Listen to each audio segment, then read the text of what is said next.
I'm sure you're... books of poetry. You still get the harsh lucidity of a design that ensures that order prevails. Here's Ezra Pound, 1915.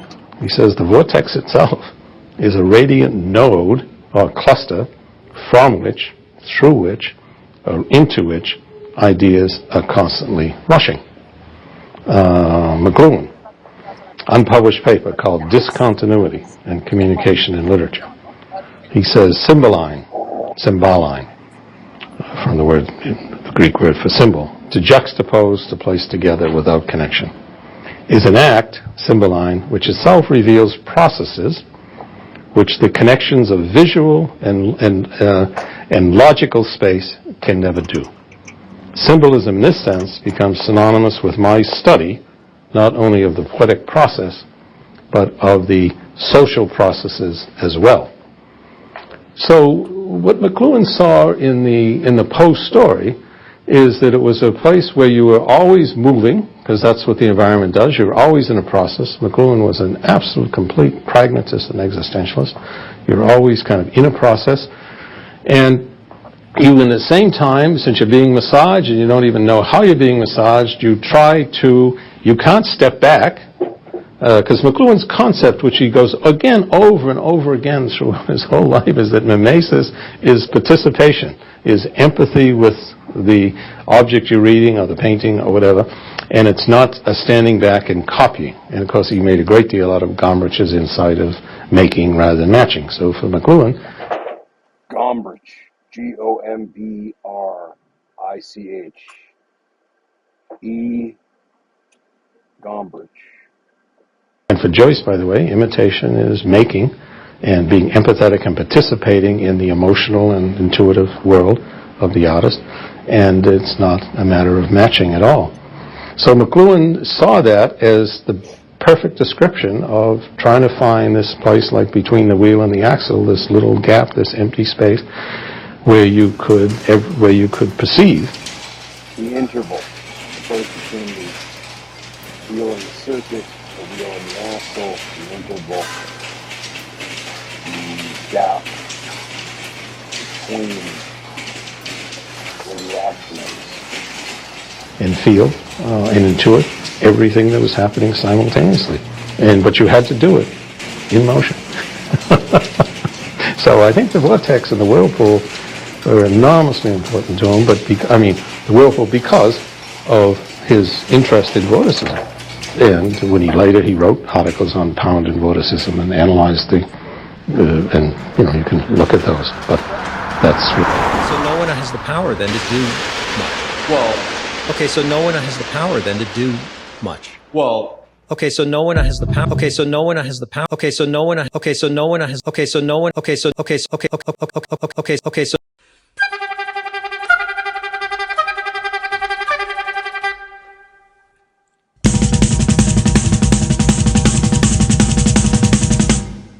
No one. Okay, so no. But how much can the person at the top read?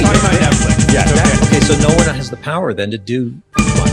Well, other than the person at the top. They would argue. But how much can the person at the top read?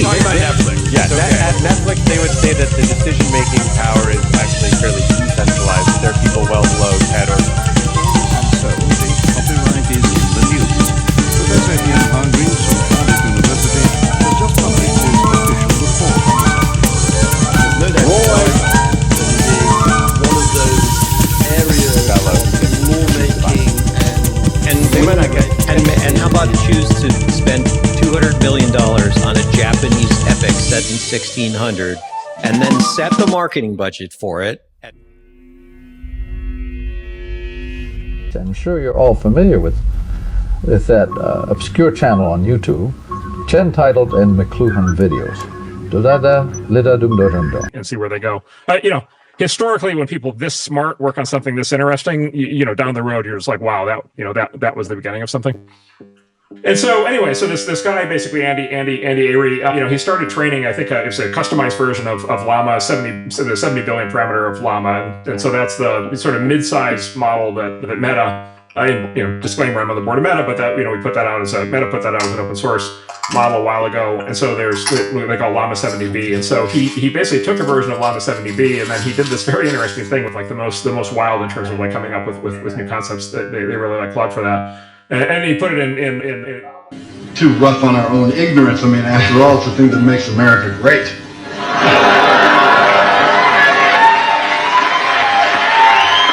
What is right? So it's our ignorance that keeps us from being able to deal with it. Let's not be too rough on our own ignorance. I mean, after all, it's the thing that makes America great.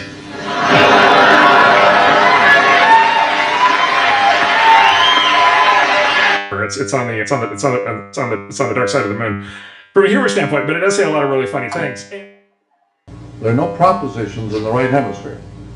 It's all apposition, meaning figure ground, no connections, just juxtaposition. Peculiar results of the telegraph was that it was simultaneous with the development of symbolism, which is a figure ground pattern problem. And Edgar Allan Poe, one of the key figures in the origins of symbolism, and a great influence on Baudelaire and Europe, was very much aware of the technology of his time. In fact, in his famous story of the Maelstrom, he insisted that art made possible survival by pattern recognition. In the story of the Maelstrom, his sailor, caught in a great whirlpool while out fishing, began to study this vast thing in which he was caught, and he noticed that some things disappeared downward and other things reappeared and came up. And he attached himself to one of these reappearing objects and survived. And this is the allegory that Poe presents to the world of the function of art in society, the function of pattern recognition, and the function of anticipating effects with causes. Frankly, a lot more interesting, and a lot more fun, and a lot more, learn a lot. And by the way, also just like learning the internals of how these things work, which is still, this kind of ongoing kind of amazing adventure that the technical community is on. And so, and actually the origin story for Truth Terminal is this very interesting project that the same people worked on called Infinite Backrooms. And Infinite Backrooms is relevant to the Truth Terminal story because Infinite Backrooms, it's a system these guys built where LLMs are able to actually talk to each other. And there's a website, you can Google it, there's a website called Infinite Backrooms, and it's got, endless, transcripts of basically, and they poured in all these different models. They poured in all the, ChatGPT and Claude and so forth and Gemini models, and they basically, and all the open source models, and they set them up to talk to each other. And it turns out when AIs talk to each other, and when AIs talk to each other and they're not hobbled, it turns out they have extremely interesting conversations, right? And so anyway, so this cast of characters, the guy who created Truth Terminal and actually also Infinite Backrooms, I think, is this guy Andy Airy, who is this independent, I think, developer, consultant, designer in New Zealand. And then there's this character, there's an ex-character named Janice, who's like an AI, kind of an expert who does a lot of this. And then who else? Pliny. There's Pliny, who's the lead jailbreaker online. The Pliny X account is fascinating because he, she, it, or they jailbreak fusion, and as block to discovery, brings me on to the subject of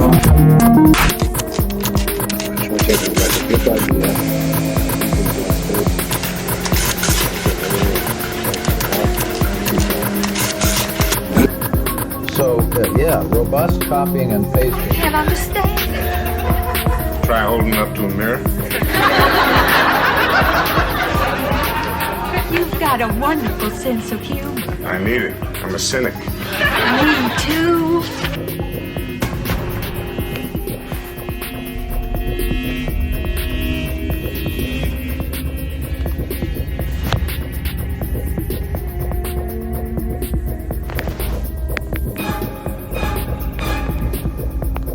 So, again, the clue in videos, this video seems like the one just before it. Law of diminishing returns 1. This is law of diminishing returns 2. Farstei. Let's throw in an LOL or LOL. LOL. On the game. Play the game. What we always call? Heads or tail on the PlayStation. It's called on the game. PlayStation game, what we always call? Heads or tails on the PlayStation game? All right then. You're supposed to call tails. You're supposed to call tails. You're supposed to call tails. PlayStation and never fail.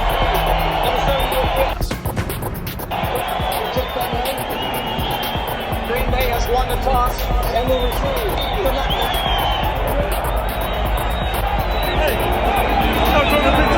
That's what I told you. No, the special team always pick. You should have told him tails. I thought you told him. No, I told you. I thought you knew the special team always coach. They don't play the PlayStation like us. Yeah, I just on 160 at the head of this chapter, you quote McLuhan and Barry from Take Today, page 11. It is man who has become both figure and ground via the electrotechnical extension of his awareness. I just want to point out that at least since Plato, so 2,500 years ago, the problem of trying to talk about human awareness is that any kind of talk, any kind of writing directed to that problem, of course, is itself human awareness. And up until the present time, no one has figured out how to get out of that magic circle. And I just want to suggest that everything in this chapter... Historically, when people this smart work on something this interesting, down the road, you're just like, wow, that was the beginning of something. And so anyway, so this guy, basically Andy Airy, he started training, I think it was a customized version of Llama, the 70 billion parameter of Llama. And so that's the sort of mid-size model that Meta, and disclaimer, I'm on the board of Meta, but that Meta put that out as an open source model a while ago, and so they call Llama 70B. And so he basically took a version of Llama 70B, and then he did this very interesting thing, which he started training it. I think first he started training it, as I understand, on himself, and so and there's this idea floating around of like you're starting to hear about, which is like the digital twin. Right, which is like, the digital twin idea is like if Ben is like a CEO coach, but he can only work with so many people, but he could feed everything he's ever written and said into a language model, and then you could have a digital twin of Ben that you could talk to when Ben's not available. And so that's actually starting to happen in the industry. But Andy did this with himself, and then he started training it basically on a lot of sort of internet culture, and then all of these basically like works about this concept of what's called memetics, which is like creating memes, creating ideas to spread virally. We started training it on that. What could go wrong?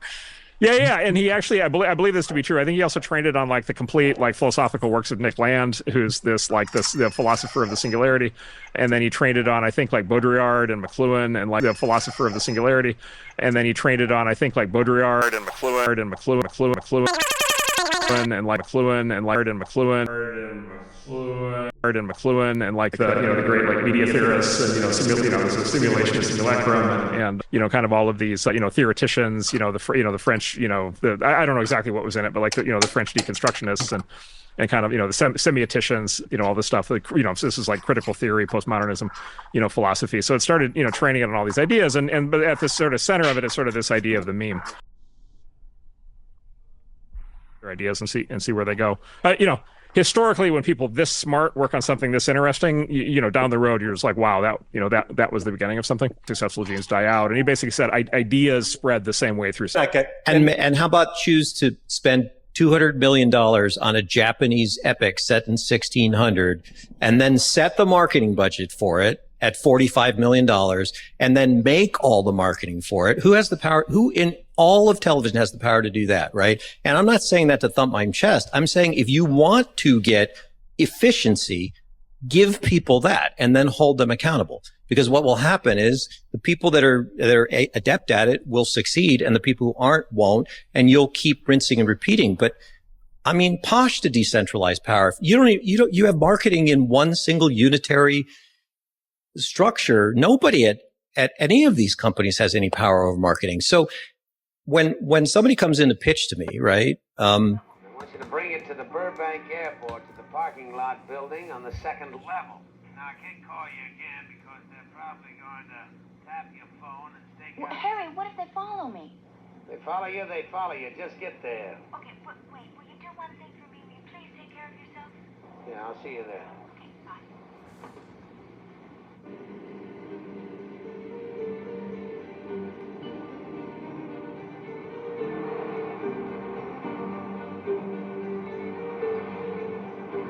And I say, well, and they say,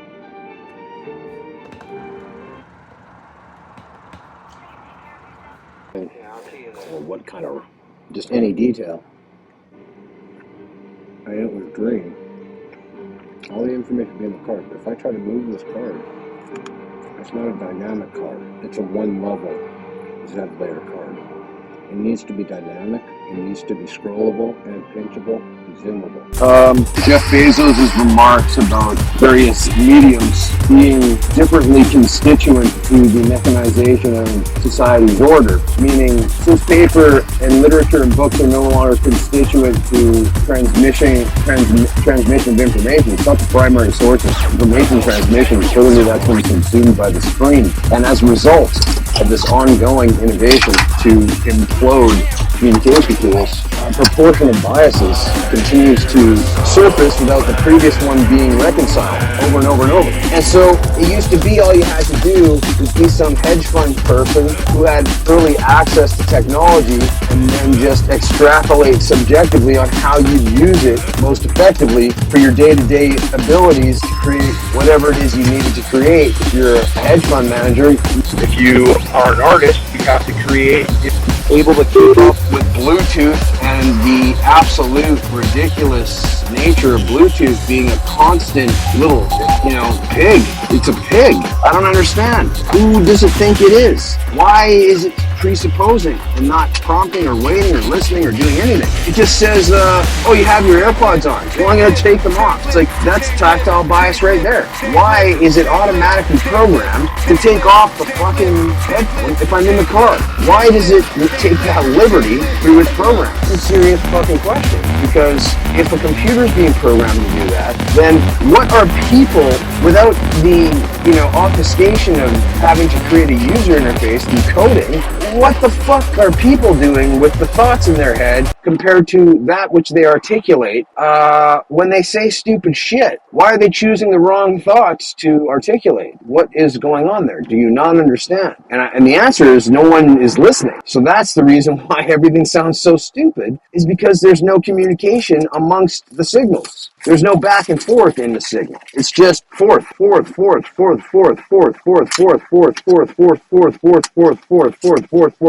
No back and then reaction to forth. Just forth. Over and over and over again. Over and over and over and over again. Du Maurier signature. Reaction video. The cigarette has SIG in the name of the cigarette.